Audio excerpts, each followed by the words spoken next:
大家好,你好,大家好.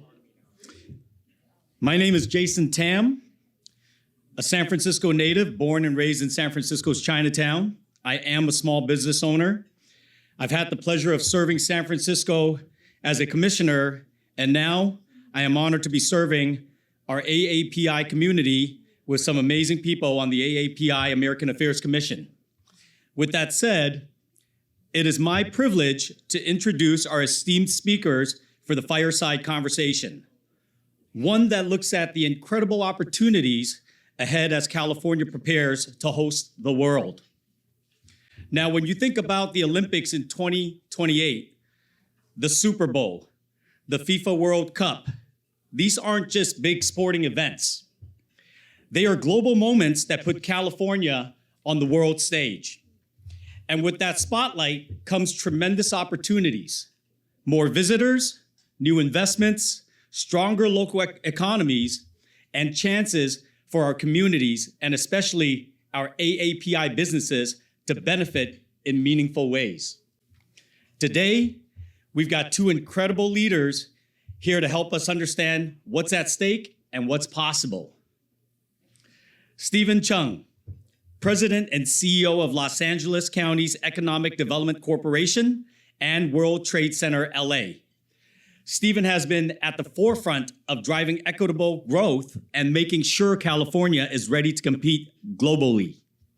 We also have Ryan Becker, Senior Vice President of Communications and Strategy at Visit California, who helps shape how the world sees California and how we can make sure these events create lasting benefits here at home.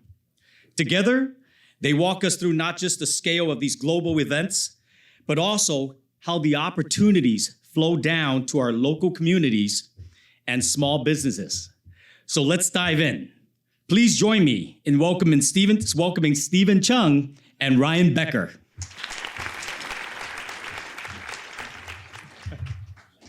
Good afternoon, everybody. Thank you to the organizers for feeding the crowd before we're up here. That's always helpful. We're just going to have a conversation today, and we will be happy to take questions from the audience. So, if you have them, please raise your hand, and we'll get to as many questions as we can. We definitely want this to be a dialogue. I thought that was a great introduction, and I'll just start with a little bit about Visit California to level the playing field, and then we can do the same with you, Stephen. So my name is Ryan Becker. I work for Visit California. We're the statewide tourism board for the state, and our mission is to drive demand for California, primarily as a leisure travel destination, but really demand for California just in general in terms of brand health and ultimately getting visitors to come here. It's an economic development tool. Those visitors come here, they spend their money, and then they go home. We don't have to give them healthcare or education or any of those other things that cost so much for a state to provide. And interestingly, we are a nonprofit, so we don't get funding from the state of California. We are funded by the businesses in the state that benefit from the visitation. So in that way, it's a bit of a closed loop. So the more tourism grows, the more we have to market the state, and then the more that those businesses derive revenue from those visitors. So that's kind of our ecosystem. And hi, everybody. I'm Stephen Cheung. I'm the CEO for the LAEDC, the LA County Economic Development Corporation, and the World Trade Center Los Angeles, which is a subsidiary of LAEDC. We're also a nonprofit organization created about 44 years ago by the LA County Board of Supervisors. The mission, the goal really is economic development, and there are many ways to doing economic development. Our theory of change is that you can actually build economic development activities and opportunity by building strong industries, competitive industries. If one single region is depending on one single industry, if that industry goes down, then everything goes down with it, right? So that's why you want to have a lot more other industries. When people think of Los Angeles, oftentimes they only think of Hollywood, traffic, and Hollywood. So we have to remind folks there's so much more than that. Bioscience, manufacturing, a lot of folks don't realize that Los Angeles is still one of the largest manufacturing centers in the United States. Aerospace, sports and entertainment. So our job is to make sure that we create these opportunities and build these industries. At the same time, we can't just leave it up to chance. We have to make sure that our communities, especially in a region like Los Angeles and throughout California, but in Los Angeles, we have about 140 nationalities represented. We speak 224 languages. How do you make sure that our community members are able to get a piece of the pie and make sure that when these industries are growing, that we're able to create those pathways for opportunities when it comes to workforce opportunities as well as entrepreneurship opportunities. So we'll dive in a bit more about those opportunities, especially when it comes to the major events. So I think as Stephen and I were chatting a little bit before, there's a clear through line between these large events that are coming, and really the conversation we want to have is how can this benefit not just the communities where these events themselves are held, but broadly across the state, and then ultimately the businesses that are spread across the state as well. We, as I mentioned, we're funded by tourism businesses, so think about hotels and rental cars and everything else. It's about 1.2 million California workers across the state depend on that visitor spending every year. But that's only in the hospitality space, right? So think about the florist who is providing the flowers for a hotel lobby. Think about the food providers and beverage providers that are providing their wares for the visitors to enjoy as well, right? So that ripple effect is really clear, and that's what Visit California, and I know Stephen, you as well, are working on. How can businesses benefit even if they're not squarely in that hospitality space? So maybe can you share a little bit about what you're doing at LAEDC to make sure that those benefits trickle down? So you have to really create that structure. In order for the benefits to happen, you have to build community support and trust. And as I was mentioning, not only do we have 140 nationalities, we have 88 different cities and over 120 incorporated regions. So when it comes to making sure those community members are able to get access, you have to first work within the communities. So also when you're bringing, for example, we do work with a lot of international partners, attracting foreign direct investment into the region. They don't know Los Angeles. What's the difference between West Hollywood, Hollywood, North Hollywood? Why on earth is there not a South Hollywood? All right.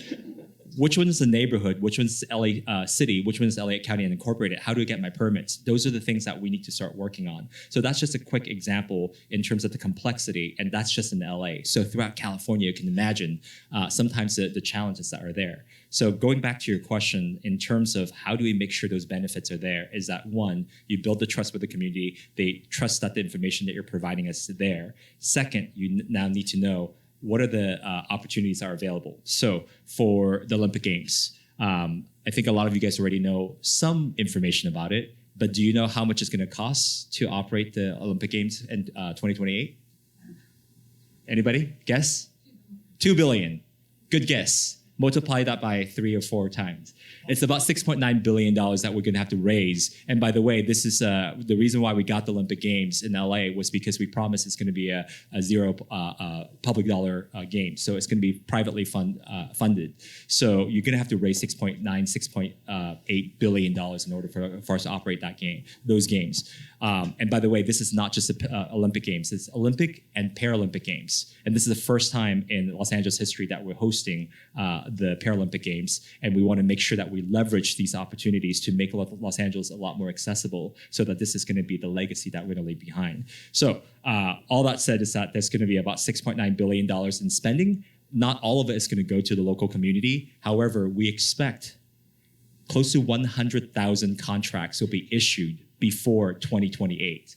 So are the AAPI businesses ready to basically get some of those contracts? I think a lot of folks want those contracts, but they don't know how. So that's why I think this conversation and getting ready is going to be very important. Maybe you can share a little bit about the non-Olympic events, right? So obviously we've got World Cup, we've got a Super Bowl coming to LA next year after next. So maybe a little bit about the broader ecosystem of those large events. So many folks are so focused on LA28, which we love, right? But we keep on saying the focus should be at 2039. And everyone's like, why? Because besides, the reason why we got the Olympic Games is because we have proven record that we're able to host major events. So 2026, we'll be hosting FIFA World Cup. There's going to be about 8 games that are going to be in Los Angeles region. And then we're going to be hosting the Super Bowl in 2027. We have the NBA All-Star Game coming next year in 2026. We have the US Open Championship for women coming back to Los Angeles next year in 2026. And then 2031, we're going to be hosting the Men's US Open Championship, 2033, 2039. By the way, we're also a candidate city for World Rugby Championship for men and women 2031 and 2033. So these are the things that are lined up, ready to go. And these are the major events. I'm not even talking about the other ones that we get on a regular basis, like the Long Beach Grand Prix, like Riviera Championship for golf. So all these events are happening over and over again. The question for us is basically, rather than seeing them as individual separate event, this is a full industry. Because if you can sell to the Olympics, you can sell to all of these games. And by the way, one of the things that we really want to focus on is once you become a vendor for the Olympic Games or the FIFA World Cup, you should be targeting how do you get your product and your services to Brisbane in 2032 for their Olympic Games, right? For the Winter Olympic Games, because now you have a global brand. So these are the things that we want people to really start focusing on, the opportunities that are available to all of us. But I'm sure, when it comes to visitation, when it comes to tourism, it's the same situation. So question to you, how do we make sure that our businesses are able to take advantage of some of those opportunities, and what opportunities are there throughout the state of California besides those major events? Yeah, it's a very similar strategy to what you're talking about, and it is smart, I think, not to look at this as event by event. It is the totality of these events that are coming to California, and we do have an embarrassment of riches in that regard coming to our way in the next decade. I'm not embarrassed about it. Yeah. And it's certainly, we look at this at Visit California, we're the promotional arm for the state, right? So primarily what we do is marketing and PR work, and there's no better platform from a media perspective than some of these global events, because all eyes will be on California. So certainly will be a benefit to the communities that are hosting these directly, but we look at this as a long tail, a long-term strategy to try to maximize the benefit of all of those eyeballs on California. So Olympics is about 2 weeks long, and certainly about 15 million people probably will come to attend the events themselves. Put that in perspective, though, we get about 270 million travelers into California every year. So 15 million is about 5-6% of that. So not insignificant, but certainly not kind of the make or break for what the visitor economy is going to look like in 2028. However, those 2 weeks are an opportunity for us to show the world what California looks like, what our lifestyle is like, and try to build that aspirational demand. So we say it's not about the 2 weeks of the Olympics, it's about the 2 decades that follows the Olympics and how we can leverage that glow effect to try to drive visitation as much as possible. Additionally, our goal is to try to get people out and experience more of the state if they are coming here for those events. So not just LA proper. Obviously, there are Olympic events that are outside LA proper itself, but go take a road trip, right? Come here for the games, go experience Yosemite, go experience a road trip up Highway 1. So those sorts of opportunities are things that we're leveraging. You actually have an example of that on your tables, the publication with Kristen Bell on the cover. That's our annual road trips guide, and kind of get a little bit of the flavor of what we're trying to do to push people from the primary gateways like LA, San Diego, San Francisco, out into the state to experience some of those hidden gems. And I really think there are lots of opportunities in that strategy for local businesses and AAPI businesses to leverage as you think about what that long tail starts to look like. I think that's such a good point, but I want to say it's not only about what happens afterwards, right? If you watch any of the Olympic Games, usually about a month or even 2 months before, when you start watching the news, you start seeing, right before Tokyo or right before Paris, they start looking at different neighborhoods. International media will start ascending into California beforehand, about 2-3 months ahead, and they're going to start looking for stories because they need to basically feature how their community and how their nation's connected to California, connected to Los Angeles to tell that story. So in California, all throughout, we have some of the largest diasporas out of anywhere in the nation. For LA alone, we have the largest, I think, Filipino population outside of Philippines. We have the largest Korean population outside of Korea. So they're going to be featuring that, right? So how do you get your story to be featured to a nation that will be solely focus on the Olympic Games for about 2-3 months, and then the other thing is these activities, right? I don't know whether you guys are hikers. I love to go hike. I love national parks. If you go to national parks, you see busloads of Europeans. There are more Europeans than actually Americans at these national parks. So how do we make sure that we're able to get them to Joshua Tree, to Yosemite, to other locations so that we can actually spread the wealth throughout the entire state? Yeah. I think that's a great point. And the other benefit that that California and LA and specifically have in hosting the Olympics and some of these large events is there's such a huge foreign press corps already built into that community. So certainly there will be journalists coming to cover the games ahead of time, as you pointed out, and starting to tell those stories now, starting to kind of get your ducks in a row for when those questions are coming and when those journalists are coming is very, very smart.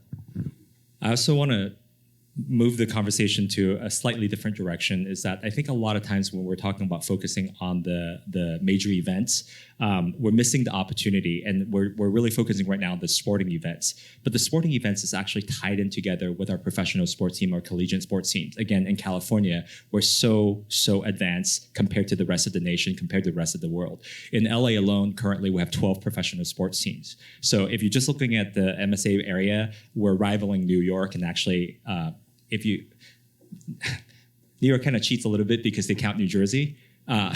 So if you count another state, okay, that's fine. But LA region actually has more professional sports teams. I'm actually going to give you a bit of a preview. On Monday, we're going to be releasing our new LA Sports Council report. And in 2024, the 12 professional sports teams and the collegiate sports teams in Los Angeles alone generated over $12.1 billion in economic activities, right? That's a lot. And then in terms of jobs, they're supporting about 90,000 jobs locally. So that's a huge market. When you tie in the games with the professional sports team and you turn it into full industry, that's what I would love for the AAPI community and the businesses to start looking at those opportunities that are available.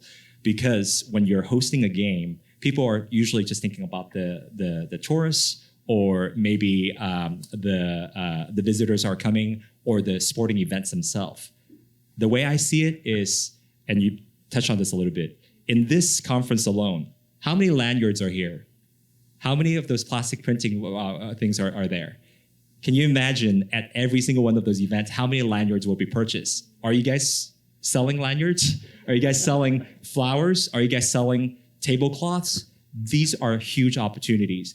And at all the sporting events, more and more so, we're going to be pushing towards environmental sustainability. Who's doing the recycling? That's a huge multi-billion-dollar contract that we're talking about. Then, technology. Nobody wants to download 15 apps to basically go to the Rose Bowl versus Intuit Dome, right? It's one app to control them all, one app to rule them. Lord of the Rings? No, nobody got that one? So with that, right, once the app is able to control the 15 million people that are, and by the way, every single day of the Olympic Games is equivalent to 7 Super Bowls. That's the volume that we're talking about.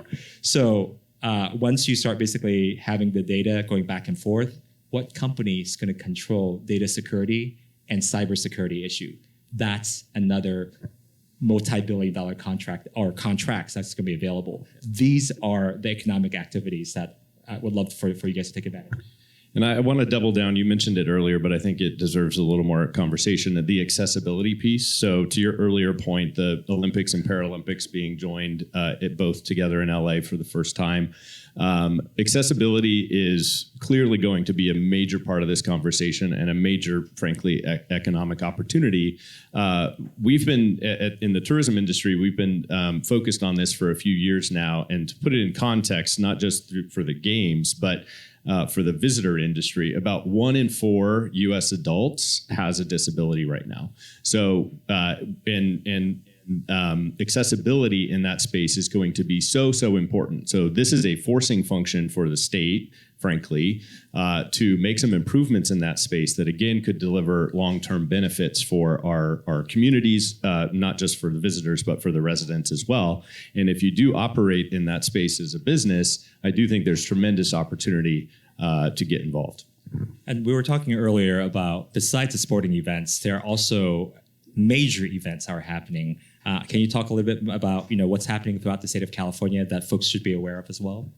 Well, we've mentioned, you rattled off a whole bunch because LA has a bounty of them here in the next few years. Obviously, there's a Super Bowl up in Santa Clara in the Bay Area in February. So that'll be Super Bowl 60. And then in 2027, it'll be Super Bowl 61 in LA. And then there's also concerts, right? I wanted to bring in Taylor Swift, the Taylor Swift effect. Who's Swifties in the room? Yeah. They're in every room. They're everywhere. So when she came through on her Eras tour in August of 2023, Los Angeles had the highest rate of growth for hotel occupancy, average daily rate, and revenue per available room, kind of off the charts. And we saw this effect. We studied it not just in California, but we saw this effect throughout the country and in a few international destinations as well. So these sort of marquee concerts and other live events, we don't just talk about sporting events. We call it large live events is our internal vocabulary on that. It's a tremendous opportunity because all of those people, they're paying a pretty penny for their hotel room, but they still need a place to go eat. They still need a place to go shopping. They're going to buy souvenirs and everything else to take home to their family and friends. So we've got a lot of that around the state. And some of those existing festivals, obviously Coachella and others at that level, but the smaller scale events as well, the local events also drive lots of interest and lots of opportunity for local businesses. And so much attention has been paid to Taylor Swift, and everybody loves her. I say everybody, I didn't include myself, but I just want to make sure that we don't forget about Beyonce, right? The Beyonce effect was already there long before Taylor Swift.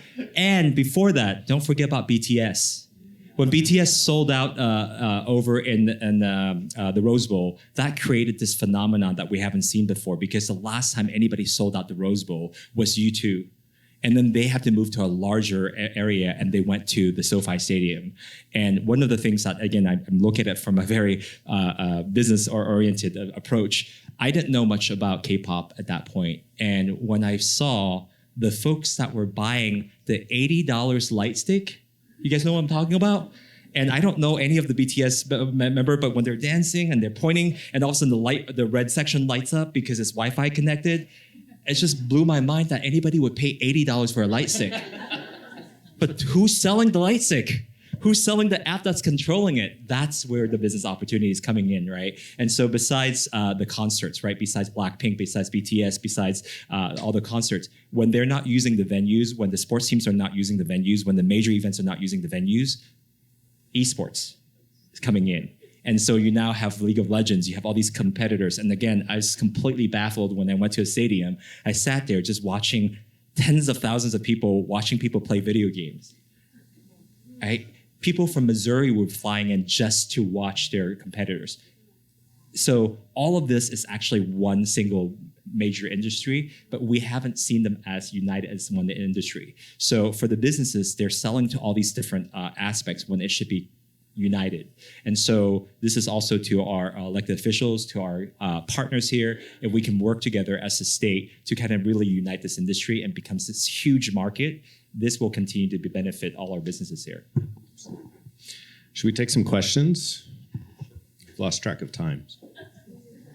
Yeah, I have a question, and thanks for all of this. And I'm sorry, I missed the name of the person who's from the California convention, and you had mentioned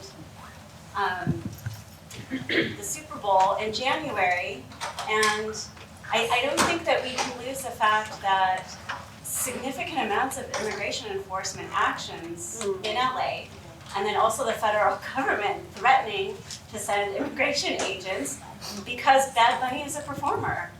And like, what is the state, and in your case, like, what is the city planning to do to kind of think through immigrant communities, our friends, us, friends, family, business owners, workers? Like, this is a real concern. People are afraid to leave their house and to go to work. And so I'd love to hear like what you all are thinking in terms of this very real situation that we saw this summer in LA of people being separated, and a very real threat of ICE being sent to the Super Bowl in Santa Clara. And would love to hear kind of just the thinking that you all are doing around that, because it's serious.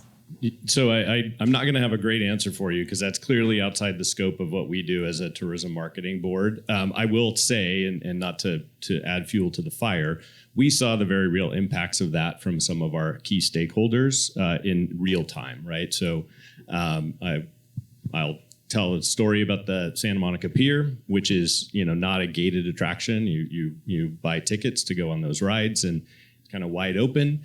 Their business was decimated, right? And it was directly because of some of the enforcement actions that were taking place and the fear around those very real enforcement actions. So we know that that's a major impact and a major pressure downward on some of these community assets, frankly. And I do think that it will have some degree of, it will affect the decision making to some degree. To what, I can't tell you. That's a really hard question to answer for us.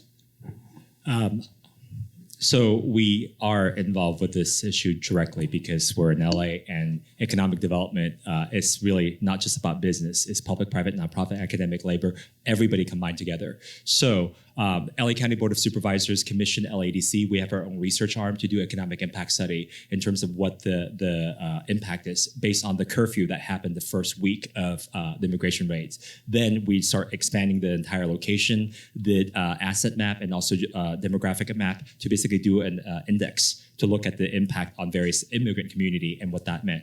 And then additionally, what we're trying to look at is if we can get the data. We know that we can actually get, I'm going to nerd out here a little bit. We actually can get the data for foot traffic based on burning glass information. And so what we're hoping to do is be able to identify immigration raid sites and where it happened. We've already identified over 500 of them. And then we're going to do a time-lapse study looking at what happened before and after. And so folks are usually just looking at the time of impact for immigration raid. What they're not seeing is that after that happens, a lot of community members are fearful actually going back out. So a lot of them are stopping to visit businesses. Some of them are not even going to food bank to get food because they're so afraid of their status. Some of them are not, they have legal status, but because they're people of color, they just don't want to be harassed, and they're not going out as well. So combined together, we're looking at the totality of those impact. So one is to understand the impact first. Second is what I was mentioning earlier, is that you have to build trust with the community in order for you to actually have that action. I do want to answer that question by kind of raising awareness for this.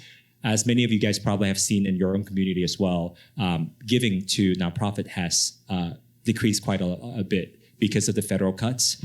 For Los Angeles, a lot of our philanthropic partners have given significantly to the fire response, and so they don't have as much flexibility. And with corporations, a lot of them are not able to give because of fear of attack based on anything that's seen as DEI.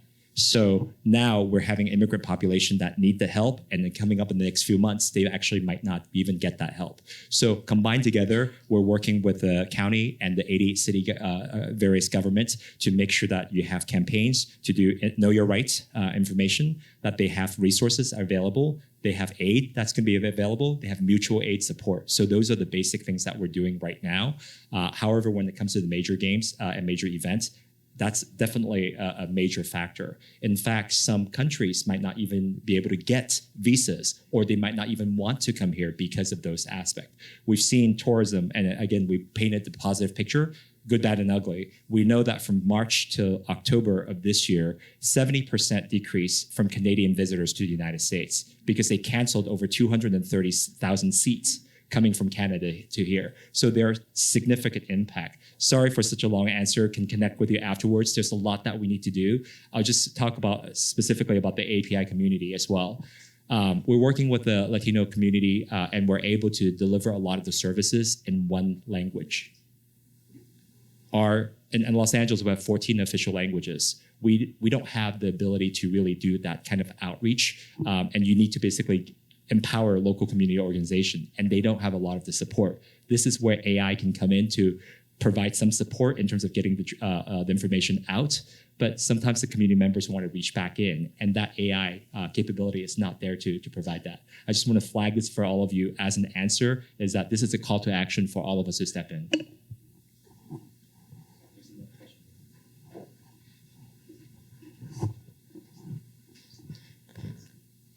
Hi. Thank you for being here again. It is exciting about all the sports events and all the stuff like that.